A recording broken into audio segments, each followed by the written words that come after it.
Yes! Il a trouvé la level jump! Ouais! Let's go! Attends, je peux vous dire si on est droit ou pas? Let's go! Bonjour à tous! Salut à tous! Salut à tous! Je suis remonté exprès pour faire bonjour à la caméra parce que j'ai des trucs à faire en bas. Oui. Et que mis une demi-heure à lancer la caméra. Mais parce que quelqu'un a touché la caméra, il n'y a plus la balance de... Mais bonjour à tous! Voilà, Benoît il est plus là, il y a Tout rien est cassé. qui va, tout est cassé. Oui. Comment on va faire? Oui. Elden Ring. 18h30 passées sur le jeu en 2 jours. C'est moins que nous sur Fortnite.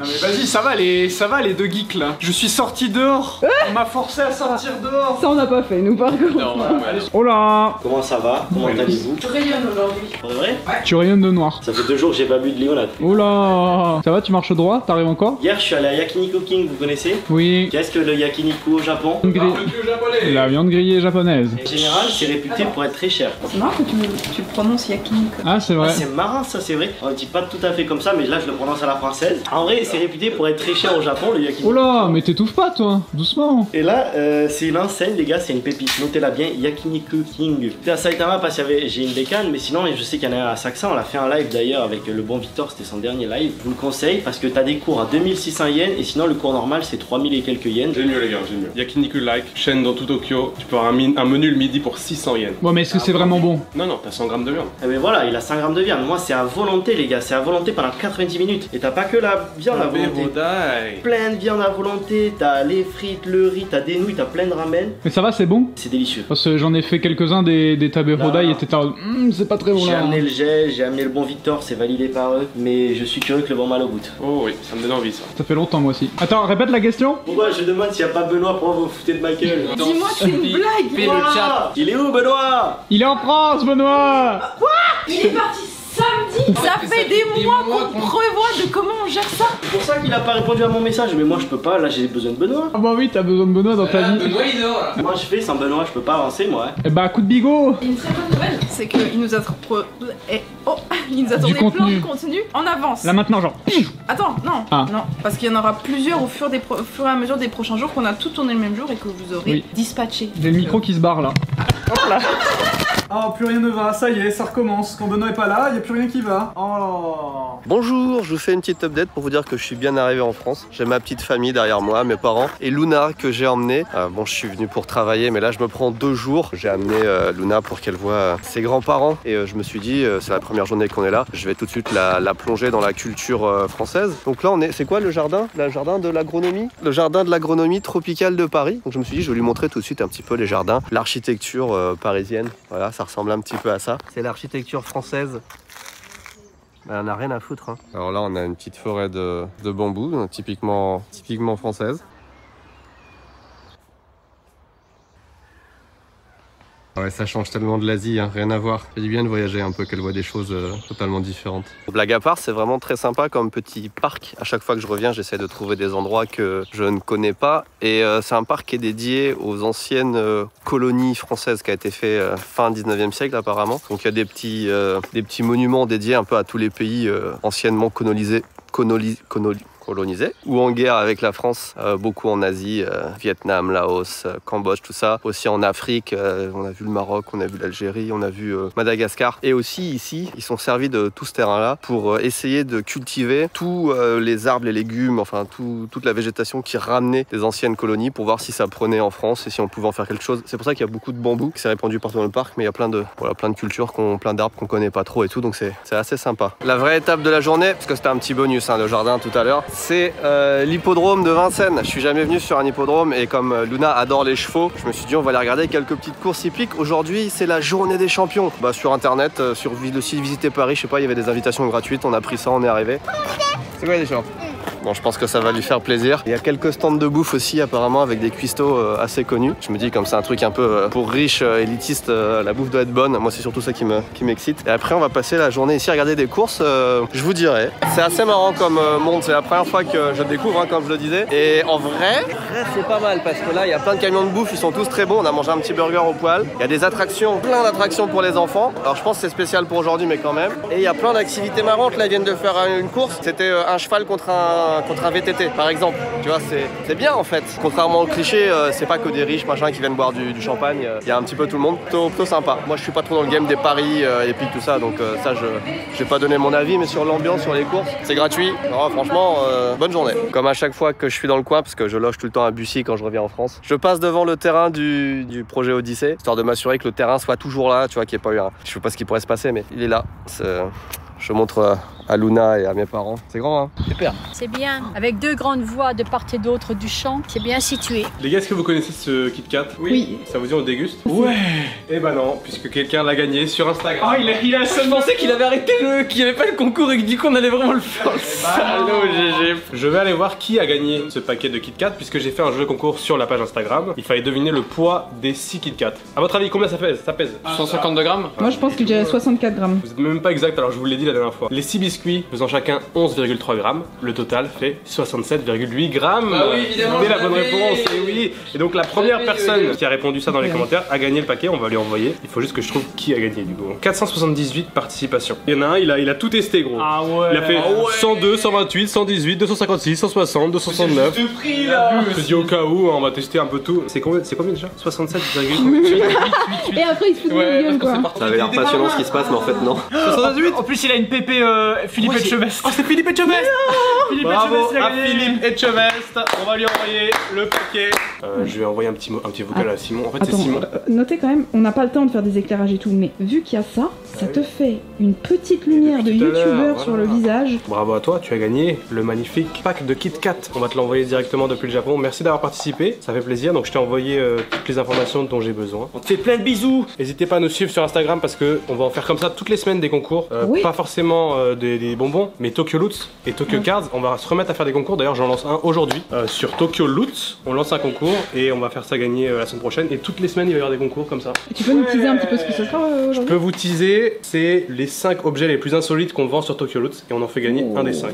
Le réel sort maintenant. Tiens, c'est marrant ta façon de lancer des concours. Bonjour, aujourd'hui on va faire un petit segment entrepreneurial, éducationnel on peut peut-être même dire, sur comment on fixe les prix sur Tokyo Loots, qui est très intéressant et qui est quelque chose qu'on apprend aussi depuis l'année dernière parce que avant on avait Candysan à l'ancienne, vous vous rappelez, et quand on vend des produits neufs c'est assez simple de calculer des prix. Par exemple sur Candysan on achetait des produits, en général on faisait plus 40% grosso modo je crois que c'était, en plus du prix d'achat sur un paquet de bonbons, sur une canette. Par exemple une boisson qui se vend en distributeur 110 yens au Japon, le prix d'achat chez un grossiste c'est à peu près 60-70 yens. Donc on achète les produits 70 yens, on les revend 100 yens, 110 yens, un truc comme ça. Donc c'était assez facile, on avait un barème et on se posait pas trop de questions. Sur Tokyo Loots, c'est le plus difficile parce que Chaque produit est différent.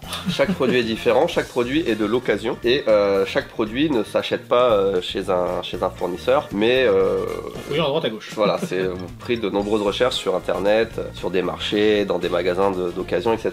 Donc c'est beaucoup plus difficile de quantifier. Bon, on va prendre l'exemple des posters de films parce que c'est ce qu'on vend le plus en ce moment. Les Mais bouquins, il y a beaucoup de bouquins en ce moment. ça c'est un poster Spy Family qui est assez récent, donc on peut en trouver assez facilement. Donc le prix de base va être assez peu élevé, sachant qu'il comprend aussi un stand en plexiglas, etc. Qu'on paye 800 et quelques yens, donc c'est déjà 6 euros nous grossistes pour le plexiglas. Donc on a un prix assez On va leur raisonnable. donner le prix directement. Je sais pas, tu l'as en tête? Bah, ils sont à 2500. 2500. 2500 Donc yens. ça fait quoi, 18 euros, un truc comme ça? Donc ça va, tu vois, pour un bel objet d'exposition. En revanche, Mais attends, on n'a pas fini d'expliquer pourquoi on les vend 2500 alors qu'on a 800 plus ça qu'on a assez facilement. Que ça, généralement, on l'a pour 300 yens à peu près, donc déjà ça fait 1100 yens à peu près de produits plus les plaques. Ensuite, on a des taxes, il y a les frais de port, enfin il y a plein de choses qui rentrent en compte. c'est vrai qu'il y a plein de frais associés, j'imagine que les gens s'en doutent, mais il faut qu'on paye des salaires, il y a des taxes. Mais honnêtement, tu dis ça, mais je pense qu'il y a vraiment beaucoup de gens qui se rendent pas compte de ça. Ils pensent qu'on vend 2500 et que c'est 2500 dans notre poche. Non, C'est pas ça. 2500 En dans notre fait, poche. Sur 2500 yens, il nous revient peut-être un peu plus de 500 yens au final. C'est ça. On va peut-être gagner 3 ou 4 euros sur un objet comme ça au final. Ce qui est pas beaucoup, mais il faut en vendre pas mal. Ici, on a un vieux poster James Bond. Bon, on a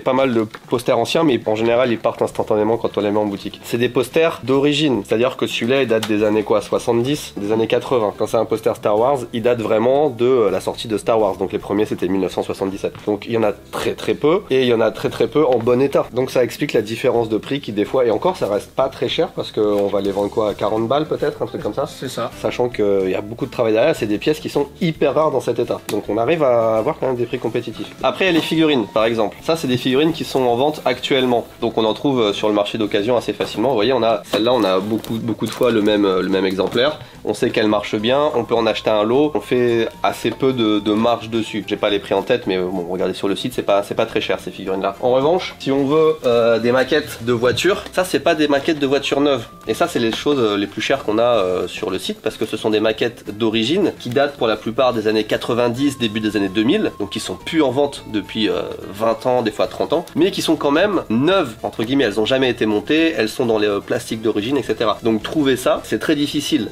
On a très rarement 2 fois la même. Je crois que celle-là, on l'a en double. C'est vraiment rare. C'est des produits de collection et c'est des produits qui sont extrêmement durs à trouver, qui nous demandent de nous déplacer vraiment dans des magasins d'occasion en dehors de Tokyo en une demi-journée. Enfin, on peut peut-être en trouver grand maximum une dizaine, mais souvent on revient, on en a 3 quoi. Et voilà, donc c'est des produits qui sont difficiles à trouver, surtout en bon état. Surtout que là, on sélectionne quand même les modèles. On prend pas n'importe quoi, c'est que des modèles qui peuvent potentiellement plaire. Donc il y a un gros taf derrière ça, ce qui explique que les produits coûtent entre 50 et des fois pour les plus rares, je crois qu'il y en a qui vont à 150 € parce que c'est vraiment des trucs de collection très recherchés. Vous regardez un peu les prix qui sont faits ailleurs pour les trucs très uniques, etc. Vous faites comment? Les prix, on est obligé de les inventer aussi parce que ça, par exemple, personne ne vend un produit qu'on a entre guillemets inventé en associant les cadres et les posters. Ça aussi, les maquettes, c'est assez peu vendu en dehors du Japon. Quand elles sont vendues, c'est pas les mêmes modèles, c'est pas les mêmes conditions, etc. Donc c'est assez difficile d'évaluer les prix. Pareil pour regarde les VHS. Je ne connais aucun magasin qui vende des VHS. Donc c'est pareil, c'est un petit peu nous qui fixons les prix, c'est en fonction de la rareté. Évidemment, tu vois, les Disney, les Japonais sont extrêmement friands de Disney. C'est beaucoup moins cher que par exemple les Ghibli qui ont une cote de fou au Japon par exemple. Et ça, je pense que c'est pas une des moins chères. Regarde, Ken le survivant, Hokuto no Ken, ça c'est toute mon enfance. Elle est dans un état incroyable. Donc ça va coûter un petit peu plus que si tu nous prends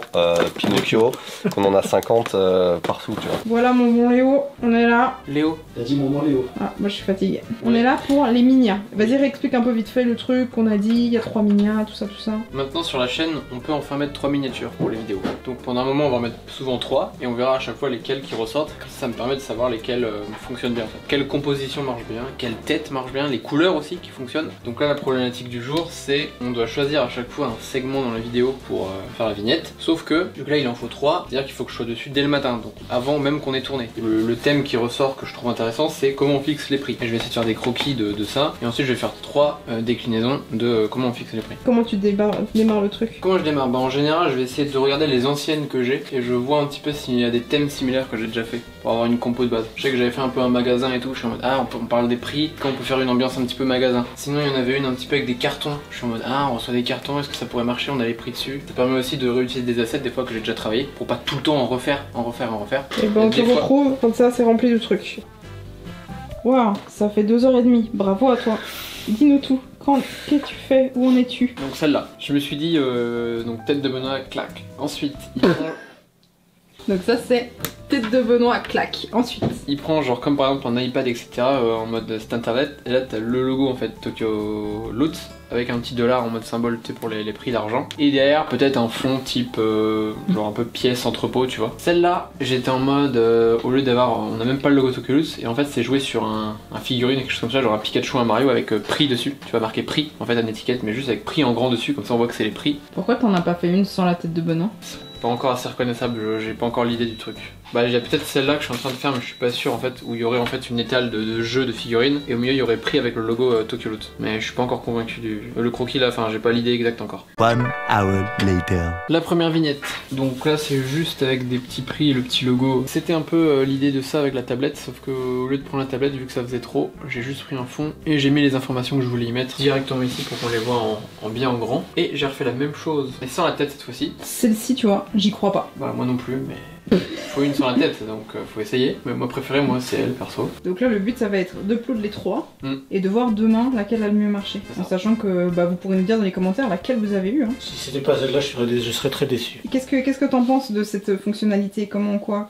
Je veux voir s'il y a des résultats et des statistiques quoi. C'est bien de faire 3 millions, mais après ça va, si à chaque fois celle qui est choisie par l'algorithme c'est celle que toi t'aurais fait de base, c'est plutôt bon signe. Sur la chaîne de Benoît par exemple en particulier, vraiment ce que ça va donner quoi. Après il y a un truc extrêmement intéressant à dire, c'est que sur ce qui coûte pas cher, on fait beaucoup de marge. Ça on vend ça 2 ou 3 euros, donc c'est vraiment pas cher. Sauf que nous on arrive à les avoir dans des lots où on va les payer peut-être 30-40 centimes des fois. D'ailleurs j'ai vu une commande ce matin, j'ai pas envie de vous influencer, les gens c'est très bien si vous les achetez, mais ne vous prenez pas juste ça. Il y a quelqu'un qui a pris juste un truc comme ça. ils payent 20 € de frais de port du coup. Ouais, les frais de port, jusqu'à 2 kilos, c'est le même prix de frais de port. Donc achetez pas juste un petit truc, ça c'est le petit goodies que tu mets en plus normalement dans ta commande. Mais ça, vous voyez, on le vend pas cher parce qu'on les a vraiment pas cher. Et au final, même si c'est du 2 €, on va les vendre 5, 6 fois, 7 fois plus cher qu'on les a achetés. En revanche, si vous voulez acheter une petite dinguerie comme ça, alors c'est pas ce qu'on vend le plus, mais on en vend quand même de temps en temps, qui est une Pippin, c'est la première et la seule et unique console de Apple qui a fait un bid. Je crois qu'il y a que 40 000 exemplaires dans le monde. Elle est sortie au Japon et aux États-Unis. Ça, elle est neuve par exemple, donc c'est assez difficile à trouver. On la vend peut-être, je crois, pas loin de 1000 balles, mais nous, 800 €, et nous on les paye déjà 5 ou 600 € en trouvant des bonnes affaires. Sur un produit comme ça, on va se faire quelques dizaines, peut-être 100 € au final. On vend peut-être 10% plus cher que ce qu'on l'achète. Donc c'est pas vraiment les mêmes marges, surtout qu'on va en vendre un tous les je sais pas combien de mois, alors que des VHS on en vend tous les jours. Voilà. Donc en fonction des articles, ça change vraiment beaucoup. Est-ce qu'on peut parler un petit peu des frais de douane aussi, parce que ça rentre un peu dans ces questions d'argent, etc. Il y a beaucoup de gens certaines personnes qui sont surprises de ça, mais préciser que ça dépend absolument pas de... Effectivement, c'est intéressant de dire aussi que tout ce qui est frais de douane, qui sont donc calculés à la commande, vous avez 20%, si vous êtes en France, vous avez 20% de douane de TVA en plus, qui sont ajoutés directement à la commande. Ça, c'est la réglementation européenne, on n'a pas le choix. Et puis les frais de port qui sont, comme a dit Jérémy, d'à peu près 20 et quelques euros pour jusqu'à 2 kilos. Ça, ça va pas dans notre poche, hein, c'est les tarifs de DHL, c'est la TVA française, etc. Donc on n'a pas de marge là-dessus. Mais c'est pareil, quoi que vous achetiez à l'étranger en dehors de l'Europe, vous avez les mêmes tarifs partout. C'est pour ça que Jérémy vous disait, achetez pas juste un truc à 5 €, parce qu'il y aura forcément plein de frais. Sur un gros truc, sur un achat de 100 balles, 200 balles, effectivement, payer 20 € de frais de port, c'est un peu plus facile, quoi. Après, voilà, il y a un challenge quasi quotidien, parce qu'on a tout le temps des nouveaux produits, que des fois on a du mal à même estimer nous-mêmes, donc on essaye évidemment de pas abuser, mais quand même de gagner notre vie, parce que ça représente beaucoup de travail, hein, vous le voyez des fois en vidéo, mais c'est beaucoup d'heures de passer à tout rassembler, tous ces petits trésors, à emballer, à prendre en photo, à tester quand il s'agit de jeux vidéo, quand il s'agit de CD, etc. Mais on est assez content en fait, ça marche bien, on arrive à bien vivre, mais c'est encore une fois, c'est parce qu'il y a beaucoup de commandes. Et peut-être que la prochaine fois, on vous expliquera un peu plus le business des cartes, parce que c'est encore différent, vu qu'il y a des cartes neuves, des cartes d'occasion, des Olipa, des machins comme ça.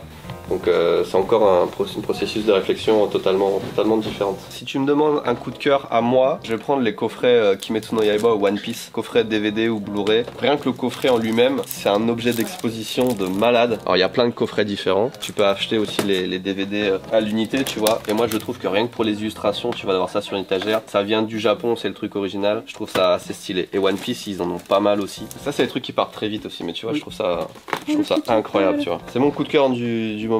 Ça avec le poster à côté, putain, banger. Et Jérémy? Moi c'est vraiment tous les bouquins, hein, tous les vieux guides de jeux vidéo, tout ça, qui est en couleur, tout ça. Atom, comment dire en français déjà? Astro Boy. Astro Boy, voilà. Il est magnifique celui-là. C'est en couleur et t'as vraiment tous les stages du jeu avec les solutions sur comment passer le jeu. T'as des petits, tous les easter eggs, tous les artworks. Les artworks. Faut le dire, hein, et ça c'est les petits cadeaux qu'on met en ce moment. Chaque commande un cadeau. Je pense qu'il y en a d'autres, mais la dernière fois que j'ai vu le panier il était plein. Regardez-moi ça, quoi. Flag, Dragon Quest, tout ça, c'est trop bien. C'est marrant parce qu'on n'a pas du tout les mêmes. Bah tant mieux, parce que comme ça fait un panel de...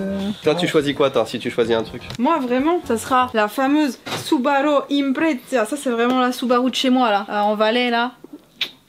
Allez.